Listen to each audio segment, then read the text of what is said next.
mais uma vez estar cultuando a Deus, conversando a respeito da sua palavra, a respeito da sua revelação, do seu amor, não é?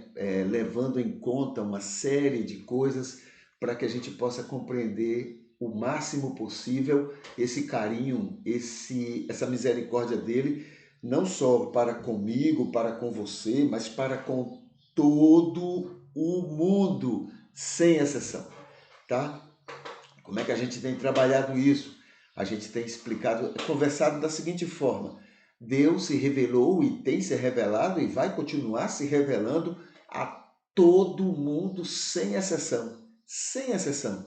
Desde a época de Adão até o último ser humano sobre a face da terra, ele vai continuar se revelando através da natureza, através do imagem e semelhança que ele criou cada um de nós, através da ação do Espírito, ele vai continuar se revelando, entende?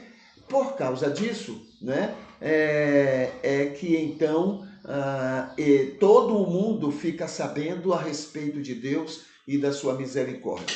Claro que cada um ao seu jeito, porque são pessoas diferentes, né? E cada um entendeu, compreende. Moisés não entendeu de maneira tão esquisita a revelação, a ponto de dizer que Deus, né, era um Deus que mandou matar multidões, matar pessoas, matar nações, né? Ele não entendeu isso, é coisa esquisita, não tem nada a ver com Deus isso, mas ele entendeu. E é assim mesmo, nós somos limitados, não é? E a gente, cada um tem sua maneira de entender as coisas, e a gente deve respeitar a experiência do outro, né? Muito bem. Então, como é que a gente tem trabalhado a partir dessa revelação? Jesus é a melhor revelação da revelação de Deus. Pronto. Jesus é essa melhor demonstração daquela revelação de Deus. Aí a gente faz assim: tudo na Bíblia que é coerente com Jesus, tudo na Bíblia que é coerente com o ensino de Jesus, o exemplo de Jesus, então isso é palavra de Deus. Tudo na Bíblia e fora da Bíblia. Tudo que for coerente com Jesus é palavra de Deus. Tudo que não for coerente com Jesus, dentro da Bíblia ou fora da Bíblia, não é de Deus. Tá? Não é de Deus. Mas está na Bíblia. Não é de Deus. Entendeu? Dentro do cristianismo, o que não é coerente com Jesus não é de Deus. Pode ser da boa intenção dos homens, das pessoas, do entendimento de cada um, dos limites de cada um. Moisés não teve os limites dele? Então, cada um desenvolveu seus limites, aí então produziu essa situação. Agora, precisamos ter em mente que o que não é coerente com Jesus não é de Deus. E é isso que a gente tem feito, né? A partir dessa orientação, desse ensino, é que a gente tem analisado, então, os salmos. Nós estamos atualmente no Salmo 36, tá? Salmo 36. E neste salmo a gente, então, já encontrou, né, algumas situações que já avaliamos na vez passada. Vamos agora para a segunda parte. Veja só, aqui está a primeira parte que nós já vimos e aqui está a segunda parte que a gente vai ver agora, tá? Lembrando que até agora, estamos no Salmo 36, somente 2 salmos são totalmente coerentes com Jesus. O primeiro é o Salmo 19 e o segundo o Salmo 23, tá? A gente já conversou sobre isso. Então vamos ver aqui, né, o Salmo 36, versículo 7 até o versículo 12. O título que tem aqui é o título atribuído pelos escritores, né, pelos editores, pelos tradutores. O título é Malícia Humana e Benignidade Divina. Tá? Esse é o título atribuído pelos tradutores. Mas o título que vem do original diz Salmo de Davi, servo do Senhor para o regente. Tá? Quando diz Salmo de Davi, já falamos aqui, mas é bom lembrar porque isso ajuda a gente a compreender o texto. Quando diz Salmo de Davi, quer dizer, ou foi escrito por Davi, ou foi escrito por alguém mandado por Davi, ou foi escrito por alguém como se fosse Davi, ou foi escrito por alguém sobre Davi, tá? Então, é nesses sentidos. Pode até ter outros, mas basicamente são esses 4 sentidos que essa palavra de, né? Salmo de Davi, é o que isso expressa no original, no hebraico. Então vamos ver aqui. Ele diz assim no versículo 7: Como é preciosa, Senhor, a tua bondade, porque os filhos dos homens se abrigam à sombra de tuas asas. Eles te fartam da comida da tua casa e tu lhes dás de beber do ribeiro de seus prazeres. Porque contigo está a fonte da vida, em tua luz vemos a luz verdadeira. E estende sua bondade sobre os que te conhecem e tua justiça sobre os corretos de coração. Não venha sobre mim o pé dos arrogantes, e que a mão dos perversos não se mova, não é? Não me mova, quer dizer, não me prejudique. Ali cairão os que praticam a maldade. Eles foram lançados e não podem se levantar. Então, esse, portanto, é o canto, é a parte final do canto do Salmo 36. Vamos avaliar. Bom, primeiro, entre as coerências com Jesus, não encontramos nada, tá? A gente vai ver, como fizemos na primeira parte, foi muito difícil encontrar, muito difícil não, foi impossível encontrar alguma coisa coerente a Jesus, não por causa dos versículos em si, mas por causa do contexto, não é, que aqueles versículos estão inseridos. Vamos analisar aqui os versículos, cada um deles, para a gente compreender sobre isso. Então está aqui. Entre as incoerências com Jesus, então encontramos, primeiro, versículo 7. Senhor, tua bondade é preciosa, pois as pessoas se abrigam sob as tuas asas. Isso aí é verdade. Isso aí é maravilhoso. Entendeu? Agora vamos analisar o contexto disto. Porque não é o ato que significa. O que significa é o motivo que você tem para executar aquele ato. Compreende? Então é nisso que a gente tem que estar atento para compreender o que é que o salmista está falando. Vamos lá. Aqui diz assim, as palavras do salmista,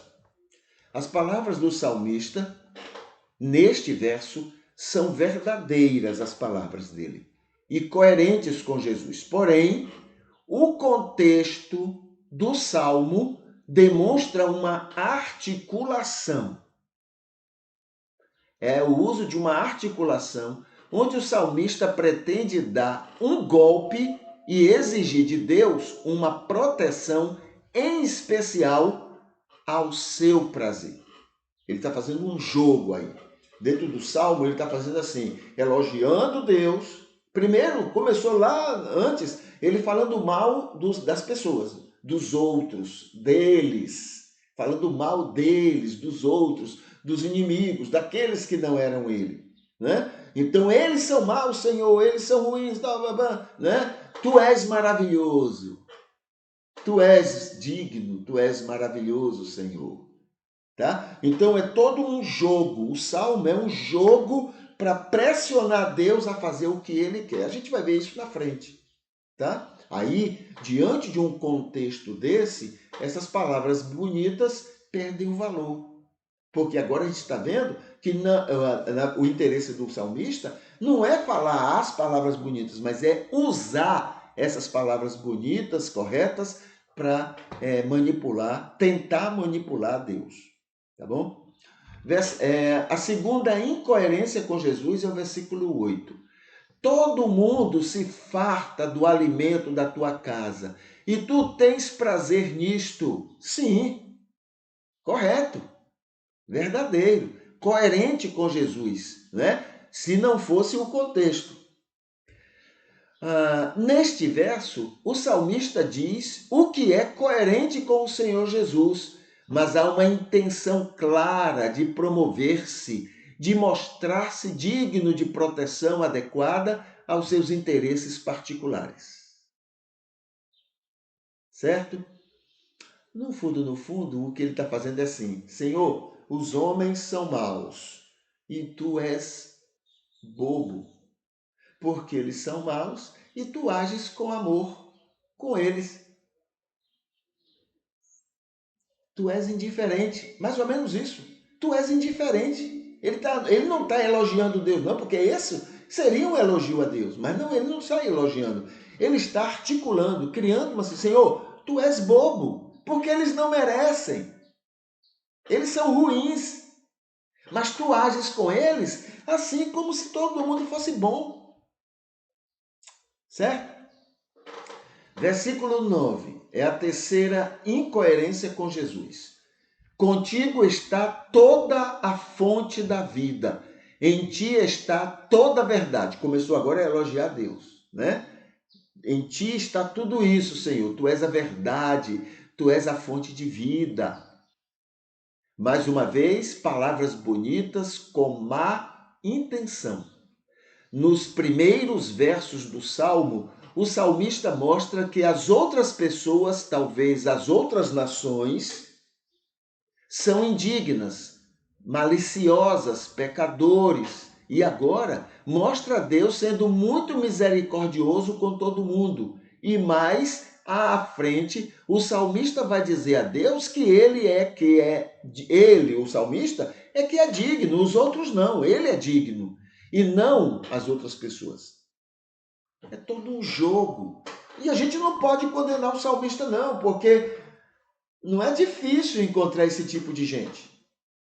Senhor, tu és maravilhoso. Eles são pecadores. Senhor, age contra eles. Senhor, seja duro com eles. Senhor, isso, entendeu?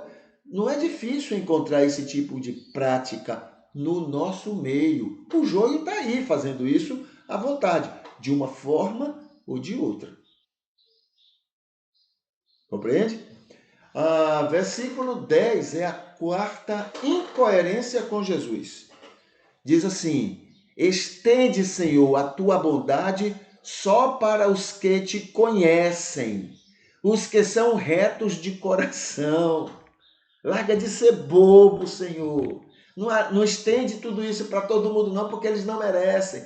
Faz isso só com quem merece, com os que são retos de coração.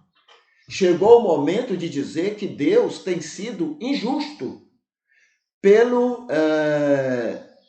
pois cuida igualmente de todos, abençoa a todos, mas os outros não merecem e passam como se fossem como os que realmente são de Deus. Eles estão recebendo a mesma bênção que nós, Senhor. Isso é injusto. Isso é injusto. Há um espírito mesquinho no salmista. Muito mesquinho, não muito longe de nós. Muito mesquinho, né? E um desejo de manipular Deus e seu jeito de amar todo mundo. Eles não são dignos, eles não merecem. Eu mereço. Então tu tens que cuidar de mim de maneira especial, não a eles, mas somente a mim. Mesquinhez, espírito carnal, infantil, criança. Criança não é assim? Criança é assim, egoísta, tudo é dele, tudo é ele que merece, os outros não merecem. Entendeu? Versículo 11 é a quinta incoerência com Jesus. Senhor, não deixe que os arrogantes venham sobre mim e a mão deles movam contra mim. Não deixa, Senhor. Eu não mereço isso. Eles merecem, mas eu não mereço. Este é o momento alto do Salmo na concepção do salmista. Depois de falar mal dos seus inimigos, elogia Deus, mas afirma que o Senhor tem sido injusto com os obedientes, deixando que os desobedientes saiam ganhando sobre eles. Isso é injustiça, Senhor. Mesquinhez. Criança.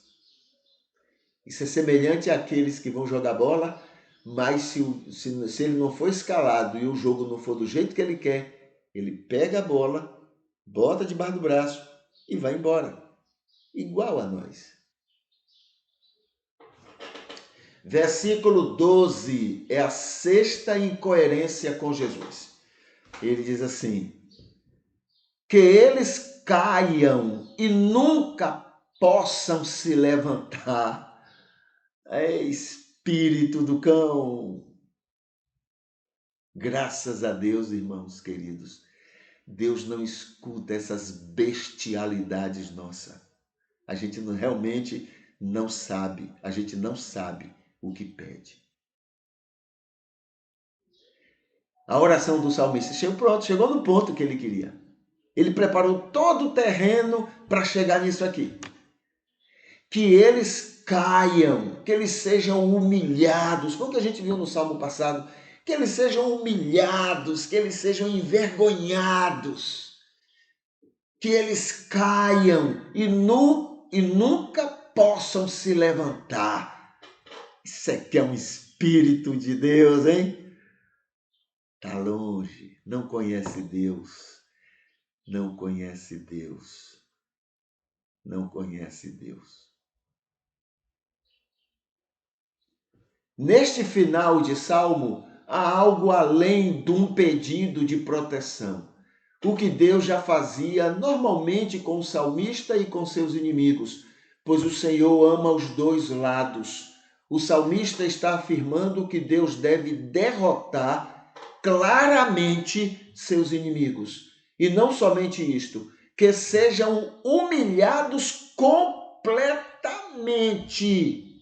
Olha o prazer da carne, né? Que sejam humilhados completamente. E não somente isto, que eles nunca mais possam sair dessa situação degradante. Este espírito do salmista está regendo todo o Salmo 36. E é totalmente contrário ao Senhor Jesus, que diz que devemos amar o próximo, inclusive aqueles que se façam nossos inimigos. Entendeu? Então esse é o Salmo 36. Nada a aproveitar disso, e a gente usa muito para cultuar, adorar a Deus, né? Mas é isso aí. Não tem nada a oferecer a um Deus que é totalmente inverso a tudo isto. Tá bom? Antes de ir para outra parte do culto, deixa eu relembrar aqui, não é? Essa comemoração nossa. Nós estamos comemorando mais de 100.000 visualizações. Mais de 100.000 visualizações dos nossos vídeos, dos nossos cultos. Tá? A gente está louvando a Deus por isto e a gente está convidando as pessoas a se inscreverem, não é? No nosso canal e a curtirem cada vídeo, né, que a gente está colocando ao ar, porque é isso que faz com que mais pessoas sejam alcançadas, mais pessoas sejam beneficiadas, pelo menos em refletir. Não é que concordem, não. É que é mais um conteúdo para que eles possam repensar algumas coisas, né? Pode ser que isso leve a confirmar o que eles acreditam ou eles repensarem mesmo aquilo que eles têm defendido, tá bom? Então, é isso que a gente fala, comemorando esses mais de 100.000 visualizações dos nossos vídeos, tá bom?